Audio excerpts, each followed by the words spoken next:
Bonjour et bienvenue à l'atelier, je suis ravie de vous retrouver pour la série de la ronde des mini chutes. Et aujourd'hui on va réaliser une petite trousse plutôt sympa, plutôt un étui pour y ranger nos clés USB. Donc je vous montrerai tout ça en détail tout à l'heure avec une technique patchwork, ça va de soi. Mais vous pouvez le faire aussi en une version brodée ou alors quiltée ou avec un piqué livre. Je vais vous donner des tas d'alternatives. Alors elles ne sont pas tout à fait terminées parce que je n'ai pas eu vraiment le temps. Mais vous allez voir que vous aurez quelque chose d'abouti avec une belle technique qu'on appelle le patch pyramide. Donc le temps de rassembler mon petit matériel et je reviens de suite. Me revoici devant vous avec les fameux étuis à USB. Vous allez comprendre pourquoi à USB au pluriel, parce qu'on peut en mettre soit 8 dans une, soit vous pouvez faire avec des poches plus petites et vous pouvez en mettre 6 à ce moment-là. Et vous allez comprendre pourquoi j'ai fait deux formats différents. Alors, c'est bien entendu le même corps, sauf que vous allez pouvoir soit faire la technique patchwork, c'est ce que nous allons faire aujourd'hui parce que ça vous permet de réutiliser toutes vos chutes de tissu, soit vous pouvez faire une partie unie. Alors moi là, j'ai fait avec ma machine à broder, j'ai mis un fichier brodé sur la partie principale. Et à l'intérieur, j'ai pu ranger et mes clés USB, parce que j'ai beaucoup de clés USB avec des fichiers de broderie, et qui parfois ont un petit tag. Et ça me permet de pouvoir ranger et le tag et la clé USB. Donc là, on a des divisions qui sont plus importantes. Sinon, vous allez pouvoir faire pour un rangement de 8 USB. Alors là, j'en ai pas mis 8, tout simplement parce que bon, j'en ai qui traînent un petit peu partout. Mais on peut en mettre 8. Alors pensez aux étudiants, aux personnes qui travaillent dans les bureaux, qui ont beaucoup de clés USB, à toutes les personnes qui ont aujourd'hui une voiture avec, écoutez, un poste radio, voilà, qui nécessite des clés USB pour écouter de la musique. Vous en avez une utilité donc phénoménale. Moi, écoutez, je les utilise essentiellement pour mon atelier, mais bien entendu, je vais m'en faire un aussi pour mettre dans ma voiture avec mes clés USB. Ainsi, je peux avoir plusieurs petites clés avec plusieurs albums de chanteurs divers. Donc voilà. Mais vous pouvez le faire aussi pour la couture, tout simplement comme je l'ai fait là. Vous voyez, j'ai fait avec des petits boutons, des aiguilles. Donc c'est un fichier brodé. J'en ai fait plusieurs brodés parce que je trouve ça super joli brodé aussi. Vous voyez là? Parce que là, j'ai besoin avec des divisions comme ça. Et puis, j'ai fait plusieurs différents. Je vous les montre tous pour que vous voyez. Alors, j'ai mis les pinces parce que je n'ai pas fermé l'ouverture encore. Parce que dans cette technique que je vais vous donner aujourd'hui, on ne peut pas cacher l'ouverture. Pourquoi? Parce qu'il y a les divisions. Si c'était un protège-cahier, l'ouverture, je l'aurais mis à l'intérieur du rabat. Mais là, comme il y a des divisions, l'ouverture, elle est obligée d'être dans une face visible. Mais je l'ai fait tellement petite que, écoutez, vous pourrez le fermer avec un point invisible ou un double face, un thermocollant double face, ou alors avec de la colle à textile, tout simplement. Donc, vous avez plusieurs possibilités. Pourquoi j'ai mis un petit ruban? Parce que mettre des pressions, c'est très épais. Et puis, en plus, ça vous enlève une poche si vous mettez des pressions. J'aurais pu mettre, bien entendu, des scratchs, parce que je vais en faire une à mon mari qui m'en a réclamé une parce qu'il trouve ça très utile. À lui, je vais lui mettre des petits scratchs ici. Il existe des scratchs ronds qu'on peut coudre. Alors à ce moment-là, il faudra les coudre avant de coudre la poche sur la doublure. Mais ça, je vous donnerai les alternatives en cours de vidéo. Mais vous voyez que c'est super original, c'est super pratique et tout le monde a besoin d'un étui à USB, que ce soit les étudiants, les personnes qui travaillent dans les bureaux, voilà, et tout un chacun, tous ceux qui ont des voitures, il n'y a plus de CD aujourd'hui, c'est quasiment des clés USB, eh bien on en a un usage qui est plutôt pratique. Et moi je voulais ranger, d'où m'est venue l'idée, c'est parce que je voulais ranger toutes mes clés USB qui traînent, et j'en avais marre de les voir trimballer, alors je les avais mis dans un petit pochon, comme ça, mais c'est pas pratique, parce que quand on les cherche, on a tendance à les mélanger, puis ça se mélange avec les cordons, et puis voilà, c'est vraiment pas pratique. Là, du coup, elles sont rangées, bien protégées, et quand j'en ai besoin, il ne me reste plus que, voilà, à les trouver facilement. Vous pourriez aussi faire des petits, si vous avez des brodeuses, des petits tags, avec, vous voyez, une paire de ciseaux pour dire que c'est pour de la couture, de la musique avec une croche. Si vous avez une brodeuse, vous pourriez fabriquer des petits patchs et venir les mettre sur chaque petite poche. Comme ça, vous pourriez les identifier plus facilement. Mais bon, on en met 6 par étui ou 8, donc on arrive quand même à identifier nos clés USB. Et généralement, on en a plein de différentes, donc on arrive bien à déterminer ce qu'il y a dans les clés. Et celui qu'on va faire aujourd'hui, c'est celui-ci. avec une technique patchwork qu'on appelle la technique pyramide. Alors pyramide avec E ou sans E. Moi je vous ai mis pyramide dans le patron sans E à la version américaine puisqu'ils appellent ça le pyramide patch. Donc je l'ai appelé de la même manière. Alors vous aurez bien entendu des petites photos. Hein, donc il y a plein de petites photos que je vais mettre dans ce patron. J'ai pas eu le temps de les faire encore. Vous aurez une photo aussi comme ça du patch. Et du patch qui ne sera pas terminé, puisque vous allez voir que ça, c'est le patch version terminée avec les ajustements qui ont été faits, mais vous aurez bien entendu des débordements et il faudra ajuster votre patch une fois qu'il est terminé. Vous pourrez bien entendu le faire avec du tissu uni. C'est ce que je vous disais donc au début de la vidéo. Donc là, vous allez avoir des schémas et un patron uniquement. Alors, vous aurez un patron pour le gabarit. Mais bien entendu, le gabarit Sew Easy pour faire cette technique, je vous le mettrai en dessous la vidéo. Comme ça, si vous voulez acquérir ce petit gabarit, eh bien, ça facilite l'ouvrage. D'autant plus que si vous voulez adopter cette technique sur plusieurs autres de vos ouvrages, parce que vous pourriez très bien juste faire une bande dans un sac. Ça, je vais vous dire ça tout à l'heure. Vous pouvez en faire une poche dans un sac. Donc, imaginez, vous avez un sac qui est banal et vous le trouvez joli. Et puis, vous l'agrémentez d'une petite poche comme ça avec du patchwork. Et ça fait du plus bel effet. Et ça donne du cachet à votre pièce. Et ça en fait des pièces uniques. Parce que ça vous permet de récupérer aussi toutes les petites chutes de tissu que vous avez dans l'atelier. Voilà. Alors, moi, je les trie par couleur, mes chutes, dans des pochons. Donc là, j'ai mis toutes les coloris de marron. On avait marron, beige. Et ça permet d'avoir un joli patch, comme vous voyez. Alors, vous avez le corps. Le corps, il fait 18 par 15. Avant couture, c'est-à-dire que vous aurez à couper sur le trait. Si vous faites une partie principale, eh bien vous aurez besoin d'une partie principale et vous mettrez un molleton et puis vous pourrez venir faire un piqué libre ou alors une broderie comme j'ai fait là. Voilà, vous ferez ce que vous voulez, vous pouvez faire un matelassage, ce que vous voulez. Pour celles qui ne veulent pas faire la technique patchwork, c'est possible de le faire juste avec une partie principale. Et à ce moment-là, vous mettrez bien le molleton en dessous. Ensuite, vous en aurez besoin aussi de 18 par 15 pour la doublure. La doublure, on la trouve ici. J'ai utilisé deux coloris différents. Vous avez vu là et puis là. Donc voilà, tout simplement pour que vous puissiez avoir un visu. Mais vous pouvez utiliser les mêmes tissus pour la poche que pour la partie intérieure, pour la partie extérieure ou ce que vous voulez. Donc moi je vous dis il faut du tissu, mais vous pouvez utiliser ce que vous avez bien entendu. D'autant plus que parfois on a certaines chutes de tissu aussi qui restent comme ça, là on ne sait pas trop quoi en faire. Et là en l'occurrence, ça s'approprie bien à cette petite création. Vous avez ensuite deux options, c'est ce que je viens de vous dire, donc je vous les ai marquées là. Soit vous le faites avec la technique patchwork, soit avec une partie unie. Donc, c'est ce que je vous mets ici. Pour la partie patchwork, il faudra couper 21 triangles. Alors, pour couper les 21 triangles, comment on fait? On se munit d'un gabarit. Soit vous achetez le gabarit et franchement, ça vaut 5 € à peine, 5-6 €. Donc, ça ne va pas chercher bien loin. Soit vous l'avez dans le patron. Je vous l'ai reproduit dans le patron.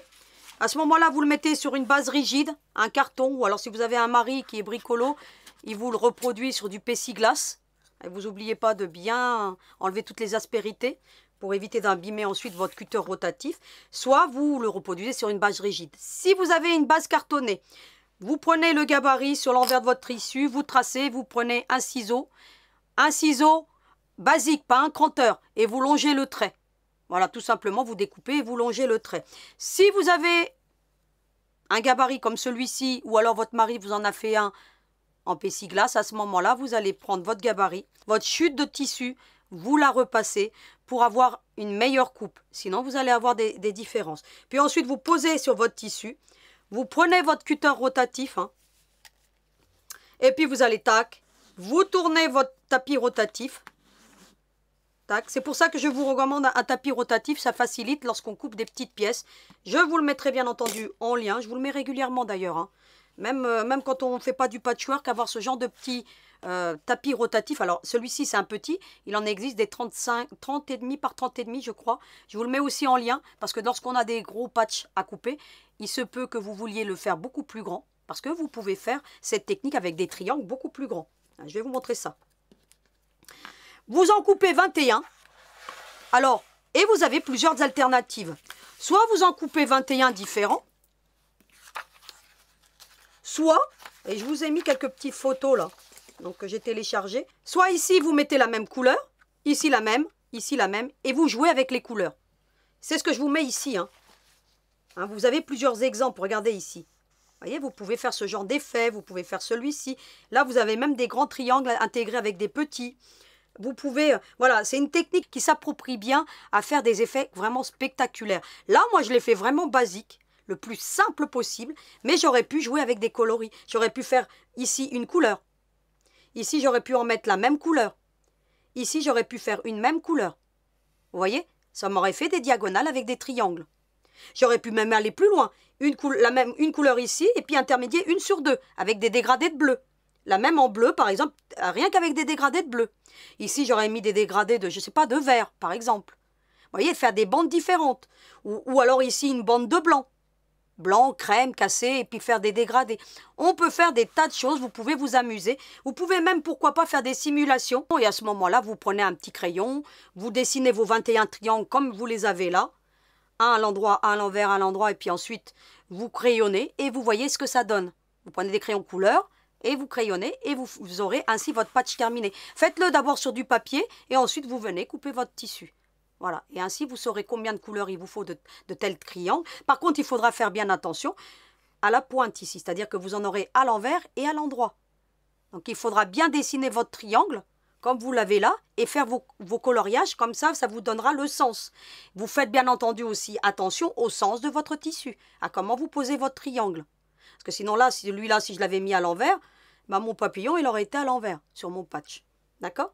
Et comme moi, la trousse, c'est une trousse qui va rester ouverte comme ça, donc je fais bien attention au sens de mon tissu. Vous voyez que là, mon Philadelphie, là, il est dans le bon sens. Donc vous ferez bien attention pour que vous ayez tout dans le bon sens. Mais mes cœurs sont dans le bon sens. Hein, d'accord? Vous ferez attention au sens de votre patch.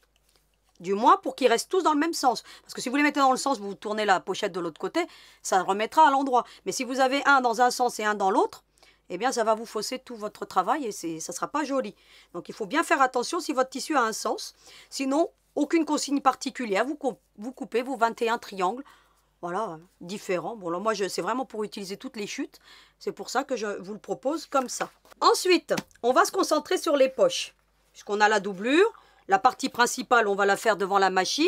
On a préparé le petit molleton. Alors, le molleton, vous ferez attention, toujours un peu plus grand. Hein. Donc, ça donne plus d'aisance. Hein. Vous voyez, vous coupez votre molleton. Hein.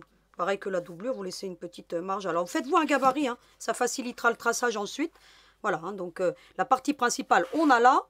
Et ensuite, on se concentre sur les poches intérieures, parce qu'on a des petites poches intérieures qui nous permettent de glisser nos petites clés USB et qui restent bien en place, soit dit en passant. Vous voyez que quand on le ferme, elles ne risquent pas de tomber puisqu'elles sont bien embouties à l'intérieur. Alors pour les poches, il faudra couper 2 fois 15 cm par 12. Pourquoi 15? Parce que c'est la largeur de notre trousse. 12, parce que c'est la profondeur que j'ai voulu. Donc là, j'ai 12 cm et ensuite, je suis venue le mettre. Hein, là, on a les 12 cm, je plie en deux. Un petit coup de fer à repasser et j'obtiens mes 2 petites poches. Hein. Donc voilà. C'est une façon rapide de faire des poches sans avoir à faire de couture. Je vous montre l'autre de la même manière. Hein. Donc j'ai plié en deux, tout simplement. Et un petit coup de fer à repasser. Ça facilite l'ouvrage. Et ensuite, nous passons aux étapes suivantes. Alors, je vous dis quoi? Là, vous avez plusieurs possibilités. Soit vous allez faire comme moi. Vous allez faire cette option-là, donc c'est l'option 1, soit vous allez faire l'option 2, donc que je vous ai montré tout à l'heure. Donc je vais prendre celui qui a les clés. Si vous avez des clés comme moi qui ont des tags comme ça, eh bien ça vous permet de pouvoir ranger la clé avec le tag. Et à ce moment-là, vous avez des plus grandes divisions. Et vous avez l'option qui est là. C'est-à-dire que comment on fait pour tous les 5 cm? Vous allez prendre une règle à patchwork, vous allez prendre un crayon effaçable à chaud. Pour faire celle à 5 cm, vous prenez la poche. Et bien, vous allez tracer tous les 5 cm. Un trait. Après le trait, paf, et vous avez vos 2 traits qui sont marqués. Tout simplement, comme vous avez là sur le schéma. Pour l'option 1, vous allez plier en deux. Tout simplement, votre tissu comme ça. Vous allez faire un trait. Vous pourriez très bien faire une poche ici avec 4 et puis une poche avec 3 aussi. Hein. Donc après, c'est à vous de voir. J'aurais pu mettre une option 3.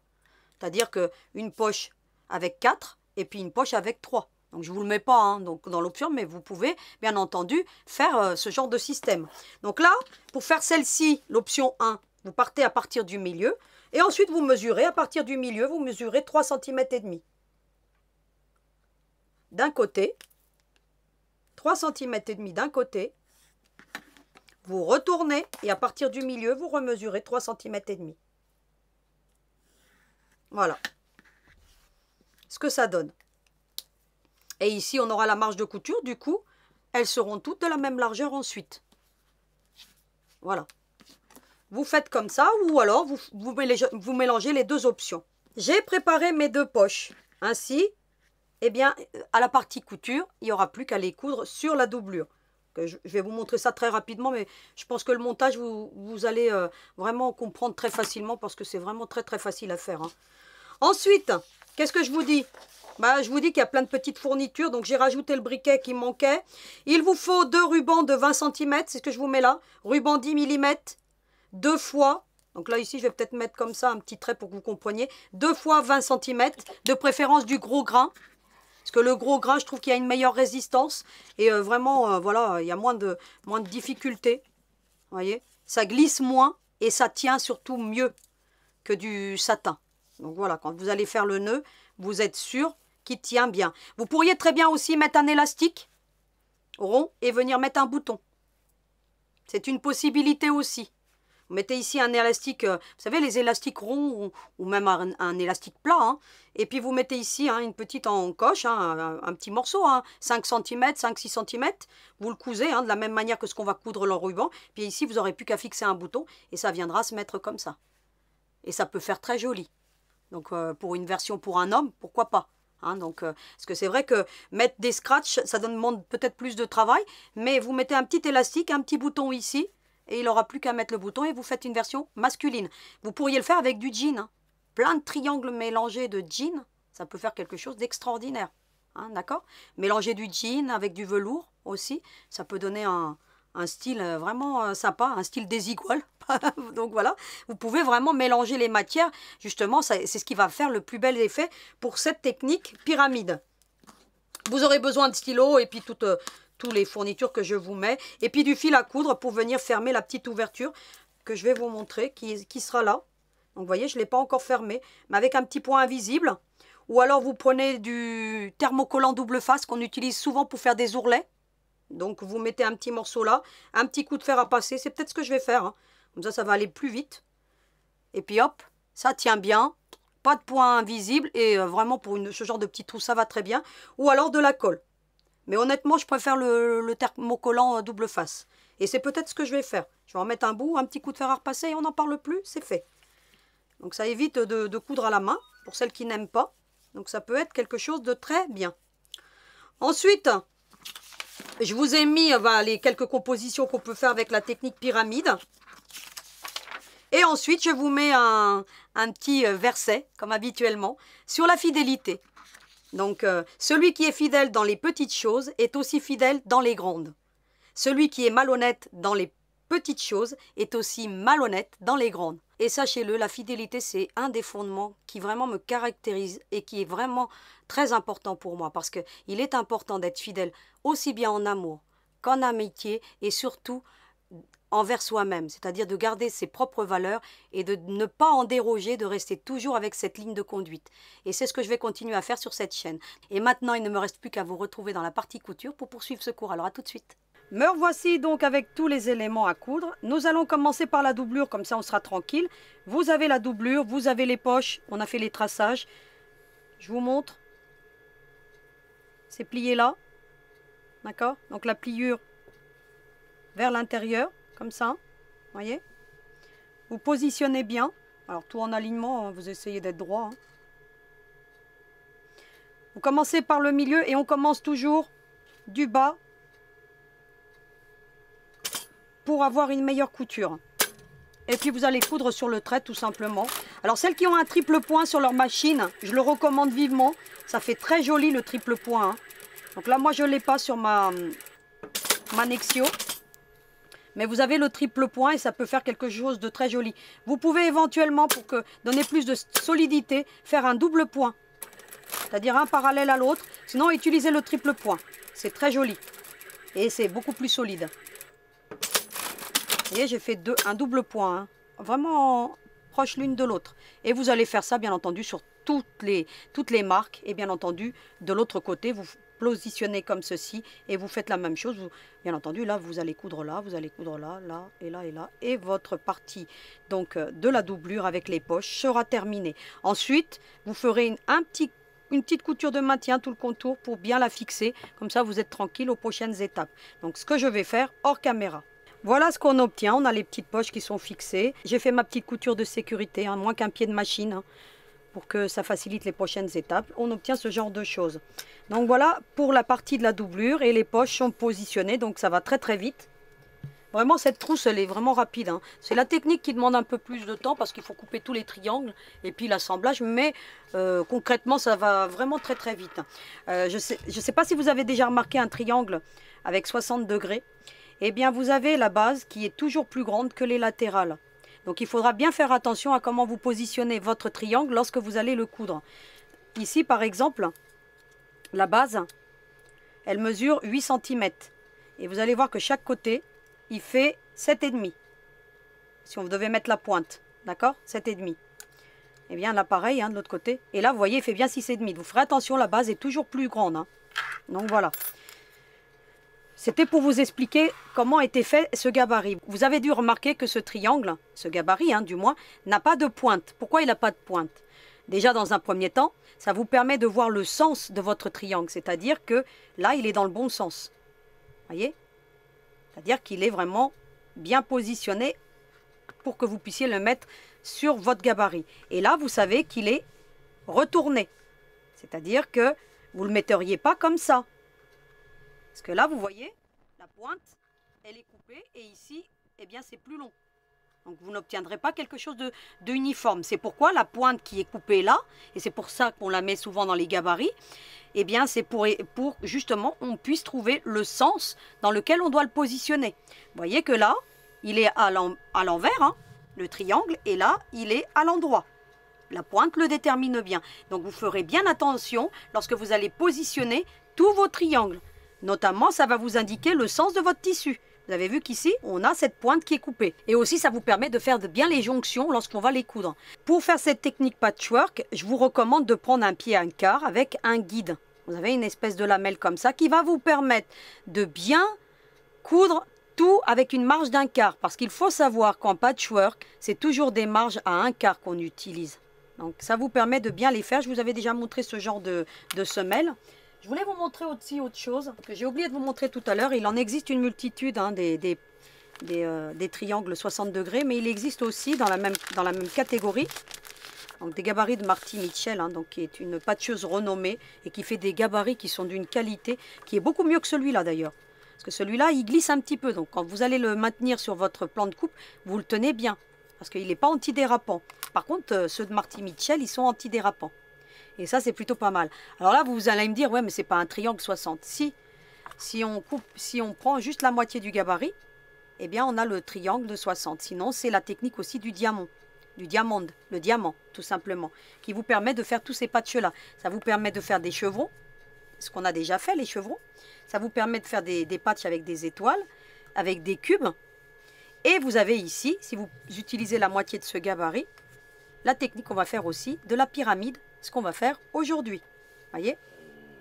Donc voilà. Donc je vous le mettrai quand même en lien celui-ci parce que ça vous permet de faire plein de choses. Alors c'est en anglais, mais ça vous indique comment les couper, comment on comprend quand même bien parce que c'est assez bien imagé.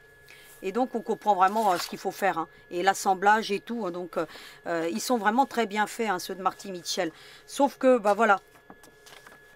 Là vous l'avez ici le petit. Hein. Voilà, il est un peu plus grand. Voilà, je pense qu'on doit le retrouver ici. Je vous le mets. Hein. Voilà. C'est celui de 3 pouces. Vous voyez, pour celles qui ont les gabarits de Marty Mitchell, bah, vous prenez le triangle 60 de 3 pouces. Voilà. Et puis vous couperez légèrement la pointe, comme ça, ça vous indique où vous devez les positionner. La pointe facilite quand même pour savoir dans quel sens on doit les positionner. Donc c'est plutôt pas mal. Donc si vous l'avez, vous pouvez utiliser celui-ci. Hein. Donc je voulais vous le montrer tout à l'heure. Mais voilà, moi je les aime beaucoup, hein, j'utilise beaucoup hein, ceux de Marty Mitchell. Mais là en l'occurrence, je préfère utiliser celui-ci parce que ça évite de couper des bandes, d'autant plus qu'on utilise des chutes. Donc ce genre de gabarit est très bien on coupe des bandes de 3 pouces. Hein, là il suffirait de couper des bandes de 3 pouces et ensuite positionner le gabarit et puis de les couper tous à la lignée. Mais voilà, là en l'occurrence j'utilise des chutes, je préfère avoir un petit gabarit comme ça. Donc voilà, c'est pourquoi je le fais avec ce gabarit. Et bien maintenant, on va procéder à l'assemblage. Vous aurez bien entendu positionné votre semelle avec le guide à 1/4. Et vous allez prendre, vous allez faire comme moi une simulation, hein, c'est ce que j'ai fait moi. Donc j'ai fait une belle petite simulation en faisant attention, voyez, aux petites pointes. Hein. Vous avez vu? Un coup à l'envers, un coup à l'endroit. Ainsi, je suis déjà parée pour pouvoir le positionner. Le patchwork, pour bien réussir, déjà, il faut de la précision dans la coupe de vos différents petits patchs. Mais il faut aussi, bien entendu, de la rigueur et une bonne préparation. Si vous préparez bien votre patch comme il doit déjà être positionné, lorsque vous passez à la partie couture, ça facilite l'ouvrage. Là, vous voyez, je les ai positionnés, ça me convient. Hein, je trouve que c'est plutôt harmonieux. J'ai essayé de mélanger un petit peu les tonalités du clair avec du foncé en essayant de trouver une harmonie. Ce que j'avais fait ici, hein, voyez. Vous voyez, là j'avais mis quelque chose de foncé, de clair. Vous voyez, j'ai essayé d'harmoniser un petit peu pour que ça fasse un effet relief avec du peps. Donc voilà, vous allez prendre les deux premiers. Et comment vous allez faire? Vous allez prendre celui-là et vous allez le mettre comme ça. Vous voyez? Ensuite, vous n'avez plus qu'à venir l'aligner. Comme ceci. Vous voyez sur la base. Ici. Vous l'alignez parfaitement. Vous obtenez ce genre de choses. Et vous allez coudre ici. Vous voyez la petite pointe qui est coupée là. Et voilà, vous allez le coudre comme ça. Avec votre marge à 1/4. Bon, moi, je vais utiliser la plaque de ma machine. Essayez d'avoir un point serré. Donc, ça facilite l'ouvrage. Et puis, vous allez coudre tout droit, tout simplement.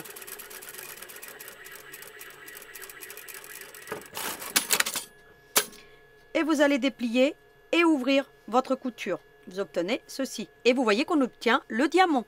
La version diamant. Donc là, il suffirait de venir en positionner d'autres. Et là, on obtient des trucs extraordinaires. Vous le repositionnez comme ceci. Comme ça vous facilite. Vous voyez, il était comme ça. Hein. Vous prenez le suivant. Vous le plaquez comme ça. Et comment vous faites là? Là, vous allez l'aligner par rapport au bas. Regardez. Comme ceci. Voyez, le bas de votre triangle. Bien entendu, vous ouvrez la couture hein, du précédent, hein, donc vous m'avez vu faire, donc très important pour éviter les surépaisseurs. Et vous allez coudre. Vous avez vu que la pointe, elle arrive au niveau de la base. Et vous allez prendre votre marge à 1/4. Et vous allez ouvrir. Alors, je vais faire qu'une ligne avec vous, hein, et vous obtenez ce genre de choses. Commence à faire joli. Vous écartez, hein. Alors, il existe un frottoir, hein, je vous les mettrai en ligne, hein, je vous les avais déjà présentés. Vous avez le petit rouleau pour écarter, donc si vous n'avez pas d'ongles. Moi, elles ont commencé à pousser, donc c'est plutôt pas mal. Et vous obtenez ça. Alors, c'est normal que ici, ça soit plus grand. Vous voyez que le triangle, pourquoi? Parce que quand on va assembler ligne par ligne, eh bien, cette partie, elle sera comblée. C'est une marge à 1/4. Si vous mesurez, ça fait 1/4. À peu près 1,5 cm. Hein. Donc, voilà. Vous allez ensuite positionner votre patch comme ça. Et vous allez prendre le suivant. Comme ça. Vous voyez? La pointe comme ça. Hop. Et vous allez le mettre en alignement de la même manière. Et on y va. Et ainsi de suite. Hein. Et vous allez déplier. Vous voyez? Et là, ça se retrouve ici. Vous voyez que la marge qu'on avait ici, on la retrouve en bas. C'est normal. Hein. Plus vous allez former votre triangle, voilà ce qu'on obtient. Vous voyez? Un coup en bas, un coup en haut. Vous prenez le triangle suivant et vous allez l'aligner. Toujours pareil. Hein. Alors soyez organisés parce que des fois c'est pas évident de prendre le triangle dans le bon sens, mais vous voyez hein, la pointe, un coup elle doit être en haut, un coup elle doit être en bas. Hein. Donc même si vous le retournez, c'est pas grave. L'important c'est que les pointes elles se retrouvent pas sur votre gauche. Hein. Les pointes coupées, hein. D'accord? Des fois il m'arrive d'en mettre un à l'envers ou un à l'endroit. Bon, ça n'a pas d'importance lorsque il n'y a pas de sens dans le tissu. Mais voilà. Voyez ce qu'on obtient. Ça commence à faire joli. Hein. Ensuite, vous prenez le suivant. Voyez? Et vous allez, pareil, vous l'alignez toujours. Hein. Voyez? Soit en haut, soit en bas. Voyez, ici. Voilà. Vous l'alignez. En fait, vous aurez compris que la pointe, elle doit toujours se trouver en bas ou en haut. En fonction de comment vous prenez votre triangle. Jamais sur la gauche, hein, la pointe. Voilà. Et puis, vous allez coudre. Alors, je fais qu'une ligne avec vous. Hein. Après, les autres lignes, c'est pareil. Hein. Voilà. Vous voyez, ça commence à faire joli. Hein. Et on écarte la couture. Après, le patchwork, c'est assez répétitif. Hein. Et voilà ce qu'on obtient. Ça commence à faire joli. Hein. Regardez. Hop. Et on prend le suivant. Et vous voyez, là, elle va se retrouver en haut, la pointe. Et bien, c'est pas grave. J'aligne bien à la base. Quand la pointe, elle est en haut, et ben j'aligne ici. Et quand c'est dans l'autre sens, ben c'est dans l'autre sens. Hein. On aligne dans l'autre sens. On fait en sorte... Alors, mettez des épingles, hein, parce que des fois, les tissus, c'est pas facile hein, de bien les aligner. La marge à 1/4. Et bien entendu, si vous avez mis la semelle, et ben regardez. Vous avez qu'à suivre, comme ça. Voyez, avec le guide. Tac, tac, tac, tac, tac, tac, votre marge à 1/4. Ne prenez pas votre pied de machine, ça va fausser, puis vous n'aurez pas assez après. Hein. Parce que vraiment, vous allez voir que là, en l'occurrence, les 18 cm, je les ai tout juste. Hein. Vous allez voir, parce que j'ai calculé. Justement, c'est pour ça que j'ai utilisé ce petit gabarit, parce que j'ai les 18 cm. Vraiment, il n'y a pas de rab. Hein. Regardez, vous allez voir. Je vais vous mesurer là. Donc là, il n'est pas bien repassé. Regardez. Je vous mets à la pointe, hein, parce que c'est de la pointe qui est là jusqu'à la pointe qui est là. Vous voyez, là, il est pas repassé. Donc, vous avez pile poil les 18 cm. Hein. Je sais que je me rappelle bien. Regardez. Si vous avez bien travaillé d'une pointe à l'autre, vous avez les 18 cm. Vous voyez, de là à là. Ce qui est la longueur de notre trousse. Hein. Et pareil, vous allez voir qu'on a quasiment les 15 cm. Donc, j'ai vraiment étudié pour que ça soit bien ajusté. Bien entendu, là, c'est pas repassé. Donc, quand ça va être repassé, on aura bien les 18 cm. Et quand vous allez repasser, ben écoutez, vous faites bien attention d'écarter vos coutures. Hein, d'accord? Pour que vous ayez quelque chose de parfait. D'accord? J'ai fait la première bande. Vous voyez que ça rétrécit pas mal. Hein? Eh bien, je vais faire les deux autres suivantes. Tout simplement avec la même méthode que je viens vous montrer. Voilà ce qu'on obtient lorsqu'on a fini toutes les bandes. Alors vous allez remarquer que celle-ci, on va pouvoir la mettre bien comme ceci. Mais celle-ci, si on fait ça, on va être en décalé et ça ne va pas être bon. Ce que vous allez faire une fois que vous avez fait cette bande, c'est pourquoi vous mettrez du tissu sans sens dans la partie supérieure. Ou alors vous ferez attention de bien mettre à l'envers. Eh bien vous la retournez comme ça. Pour qu'on ait ce genre de choses. Regardez, je vous mets comme ça. Ainsi, vous êtes dans le bon sens et on est sûr qu'on aura les 18 cm dont on a besoin. D'accord? Une fois que vous avez fait ça, vous l'avez retourné hein, tout simplement. Hein, vous aviez ça, vous l'avez retourné dans l'autre sens. Alors moi, j'ai utilisé du tissu qui n'avait pas de sens. Je les ai utilisés dans les deux parties inférieures. Donc voilà. Mais bon, si vous la retournez, c'est pas gênant non plus. Hein. C'est des petits triangles, donc ça ne se verra pas de trop. Ensuite, ce que vous allez faire, vous allez mettre endroit contre endroit la première, comme ça. Et puis, vous allez prendre des épingles. Alors, je vous les mettrai en lien. Celles-ci sont très fines. Donc, elles sont juste parfaites. Et puis, vous allez bien faire comme ça. Regardez. Hop. Il faut que tout reste bien en alignement.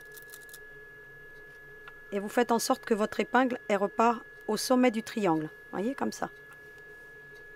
Voilà. Regardez de l'autre côté. Ben, logiquement, c'est pas mal. Pareil ici, alors vous écartez bien les coutures. Hein. Alors des fois, elles partiront peut-être de travers les coutures, mais c'est pas grave. Hein. Voyez là? Hop, vous mettez bien comme ça. Éventuellement, pour celles qui ont du mal, vous coupez les petites pointes qui dépassent ici. Vous alignez, prenez une petite paire de ciseaux et vous voyez les pointes qu'il y a là. Je vous montre sur celui-là. vous le verrez mieux. Voyez? Voyez là? Vous ajustez, vous les coupez. Vous prenez une règle avec un cutter et vous les, voilà, vous les ajustez. Hein? Donc vous avez compris. Hein? Et ensuite, vous allez écarter l'autre. Et pareil, vous allez faire en sorte que la pointe, vous voyez, elle tombe bien. Regardez. Vous le voyez, hein, à l'œil. Si vous voulez avoir des belles jonctions, comme je les ai ici, regardez. Vous voyez? Elles sont juste parfaites, mes jonctions. Regardez, là-bas, là, il y a un petit décalage, mais ça se voit à peine. Vous voyez? Vous en aurez forcément, hein. Et voilà. Vous voyez, il passe bien à l'intersection. Et ensuite, bah, vous allez aligner les autres. Hein. Voilà, vous tirez.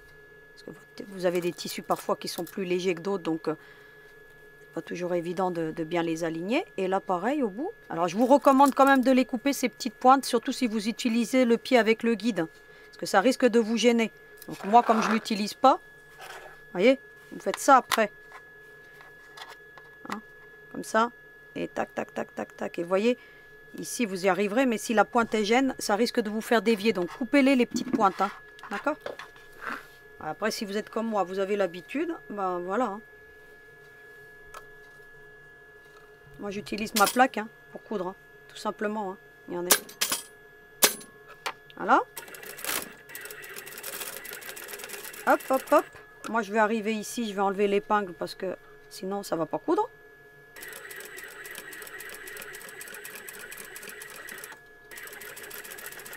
Hop.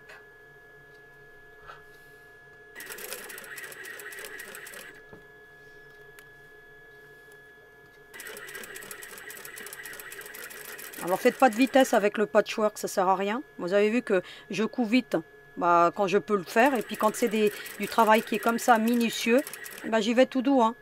Voilà, on n'a pas de rendement à faire. Hein. Quand on est couturière créative, on prend son temps. Voilà ce qu'on obtient. Je vais vous montrer ça. On va voir si les jonctions sont belles. Logiquement, oui. Regardez comment elles sont jolies. Regardez. Elles sont juste parfaites. On obtient ce genre de choses. Et ensuite, bah, vous allez prendre la suivante. Hein, vous la mettez en dessous comme ça. Et puis vous allez mettre endroit contre endroit et vous allez faire la même chose. Vous allez tout mettre en alignement. Voilà ce qu'on obtient lorsqu'on a donc tout bien repassé, tout est à plat. Alors, ce que j'ai été faire hein, donc sur mon plan de coupe, c'est que j'ai pris le gabarit ensuite et puis j'ai ajusté. D'accord? Donc là, ce triangle il est un peu plus petit que les autres parce que j'avais pas assez de tissu et je voulais voilà, la petite lune. Hein, je la trouvais mignonne. Donc, mais vous voyez que c'est vraiment très très très juste. Hein. Donc c'est pourquoi je vous recommande vraiment des marges à 1/4. Donc voilà. Ensuite, vous prenez votre gabarit, vous le mettez sur le molleton. Et puis, soit vous faites un petit zigzag. Donc là, moi, je ne vais pas le faire parce que... Voilà, et puis vous allez le fixer, hein, tout simplement, hein, sur votre molleton. Hein. Voilà ce qu'on obtient lorsqu'on a coupé toutes les petites chutes. Et on a vraiment très peu de pertes hein, avec cette technique. Mais il y en a toujours un petit peu. Si on veut aligner, il y aura toujours un petit peu de pertes. Hein, sachez-le. Hein. Parce que logiquement, on devrait même couper des demi-triangles. Mais bon, je n'ai pas voulu vous embêter à couper des demi-triangles. C'est pas toujours évident de les couper. Et puis voilà. Hein, donc, mais vous voyez, ce qu'on obtient, c'est vraiment très, très, très, très joli. Vous pouvez corser un petit peu la difficulté en venant faire, pourquoi pas, un petit point chachicot si vous avez une chachicot. Faire l'intérieur du triangle. Hein, comme ça, tac, tac, tac. Ça va donner plus de profondeur. Vous pouvez aussi faire des points décoratifs avec des lignes comme ça. Juste comme ça. Vous pourriez faire des points décoratifs partout. Vous pouvez faire ce que vous voulez. Vous pourriez venir faire des piquets libres à l'intérieur de chaque triangle. Ou 1 sur 2. Donc après, c'est la créativité de chacun et chacune. Hein. Donc vous pouvez faire tout ce que vous voulez avec cette technique. Eh ben, on peut apporter plus de relief si on veut. Donc là, c'est une petite pièce. Voilà, j'ai pas envie vraiment de corser la chose. Mais j'aurais pu très bien apporter plus de relief à mon tissu. Ensuite, on va positionner les petits rubans donc de 20 cm, endroit contre endroit, et puis là vous avez déjà le milieu, si vous avez fait des divisions, vous en avez fait 4, vous avez déjà le milieu, donc vous ne vous cassez pas la tête. Donc vous allez faire ça, vous mettez bien droit hein, surtout, hein. Voilà, alors vous avez la ligne qui vous indique comment le positionner, vous voyez. Hop, vous laissez dépasser légèrement, hein. Moi je laisse toujours dépasser un petit peu, Et puis n'oubliez pas de brûler les extrémités, hein, même celle qui est cousue. Hein. Voilà, mettez d'un côté. Ensuite, vous allez prendre l'autre, pareil, hein, endroit contre endroit, comme ça. Et pareil, hein, faites dépasser un petit peu. Vous faites en sorte que ça reste bien droit. Vous voyez, vous avez les lignes, alors comme ça, profitez-en. Hein. Ça, vous êtes sûr que ça va être au bon endroit. Sinon, si vous avez fait l'autre méthode avec les 3, vous pliez en 2 comme ça, puis vous déterminez le milieu. Hein. Rien de compliqué. Hein.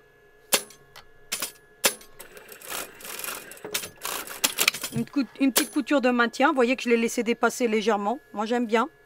Ensuite, ce que vous allez faire, vous allez prendre des petites épingles comme ça, là. Alors, ou des épingles à nourrice. Hein. Éventuellement, des épingles à nourrice, c'est l'idéal. Hein. Ça évite de vous blesser, hein, surtout. Moi, j'aime bien travailler avec des épingles à nourrice quand c'est comme ça. Mais bon, là, je ne les ai pas sous la main. Donc, je vais mettre des épingles. Maintenant, vous avez deux possibilités. Parce que ça, je ne vous l'ai pas dit tout à l'heure. Mais vous pourriez très bien la faire avec un biais. Si vous voulez mettre un biais pour éviter d'avoir une ouverture, vous pouvez faire comme ça, envers sur envers. Faites une couture de maintien. Et ensuite, vous positionnez un biais. Soit vous faites un biais rapide, comme je vous ai déjà montré. Mais vous ferez attention aux angles. Parce que quand on fait un biais, on part comme ça, on arrive ici, et quand on arrive ici, eh bien, il va falloir faire un angle droit. Hein. Donc, il y a une technique hein, pour faire les biais. Il faut partir en comme ça, il faut revenir comme ça, et après, il faut le repositionner comme ça, pour repartir ensuite comme ça. Donc, je vous montrerai un jour comment on fait. Hein. Donc là, avec ça, c'est pas évident de vous montrer, mais on peut faire un biais, bien entendu, si vous savez déjà faire un biais avec des beaux angles. D'accord ? Partez, il faut le plier à droite, après à gauche, et puis revenir. Donc ça, éventuellement, je vous montrerai un jour. Là, en l'occurrence, moi, je l'ai faite, comme c'est pour les débutants et les débutantes. Eh bien, hop, vous allez prendre endroit contre endroit, tout simplement.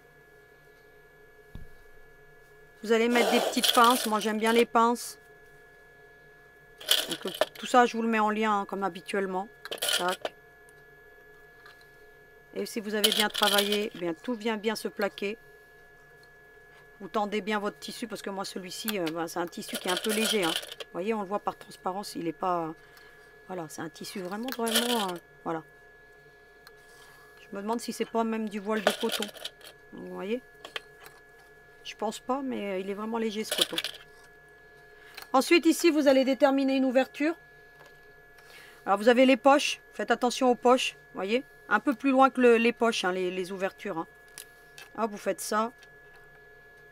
Ça, même on peut aller là, allez, là, vous voyez à peu près 3 doigts, hein. D'accord? Et puis vous allez coudre tout le contour tout simplement, donc un point serré, vous démarrez à votre trait, puis vous faites tout le tour avec votre pied de machine. Hein. Je vous montre sur côté molleton ce que ça donne, hein. J'ai cousu hein, tout simplement, puis j'ai laissé l'ouverture ici. Ce que vous allez faire maintenant, c'est que vous allez dégarnir les angles, vous voyez, comme ça, hein. Tous les angles. De la même manière. Ensuite, ce qu'il vous reste à faire, eh bien, vous allez retourner tout simplement. Et vous allez prendre la baguette qui va bien. Vous allez tout faire ressortir. Hein. J'ai bien fait ressortir mes angles. Hein, par l'ouverture avec l'outil hein, qui va bien. Vous pouvez y aller. Hein, voyez. Pas de ciseaux. Hein. Prends bien un outil comme ça. Hein, donc... habituellement, je prends le clover. Hein. Celui-ci, il existe en plusieurs coloris. Je vous les mets tout le temps de toute façon. Hein. Les uns et les autres parce que c'est bien pratique d'en avoir plusieurs. Voilà ce qu'on obtient. Le ruban se retrouve bien dans le bon endroit. Donc, la pochette est terminée. Je vous mets allez, une petite clé USB à l'intérieur. Vous voyez que ça... En général, elles sont assez standards. Hein. Mais là, vous voyez, ça rentre bien. Hein.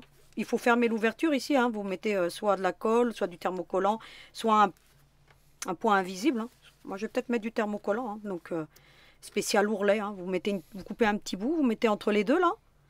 Hop, un coup de fer à repasser, et ni vu ni connu. Et ça reste bien fermé. Inutile de faire une couture tout le contour. Si vous voulez la faire, vous la faites. Mais honnêtement, avec une technique patchwork, je ne vous le recommande pas trop. Hein, donc, une fois que c'est fait, vous le repassez, bien entendu. Parce que là, je n'ai pas repassé, mais vous voyez ce que ça donne. Puis ensuite, bah, ça va très bien fermer. Le ruban gros grain est juste parfait parce qu'il tient en place, regardez. C'est juste parfait. Ou alors vous mettez à la place du ruban, d'un côté vous mettez la petite bande élastique comme je vous l'ai dit. Et puis un petit bouton. Et vous obtenez quelque chose de joli. Regardez comment que c'est joli. Cette technique. Donc là c'est pour repasser. Hein. Ouais, regardez. Regardez. Je vous ferme les deux pour que vous voyez. Regardez. Et je pourrais vous en faire, allez, plein d'autres. Et elles seront jamais pareilles. Parce que tout dépend comment on a positionné les triangles, les coloris. Et on pourrait faire même un pic-aiguille avec cette technique. Hein, avec le patchwork. Hein. Pourquoi pas vous faire un petit pic-aiguille. Hein. Donc, pour ranger les aiguilles. Pourquoi pas. Donc, un petit étui à aiguille. On verra. Donc, là, j'ai plein d'idées qui fusent. Donc, voilà. Donc, vous voyez que cette technique est vraiment très facile. Et vous pouvez faire vraiment des œuvres, pas d'art, mais presque. Hein. Donc, voilà.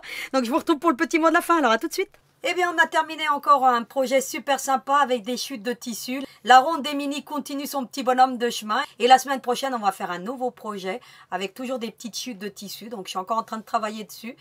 Eh bien, écoutez, il ne me restera plus qu'à le finaliser, à vous le présenter la semaine prochaine. Je vous souhaite une très belle semaine créative. Et en attendant, vous n'oubliez pas, hein, à vos aiguilles.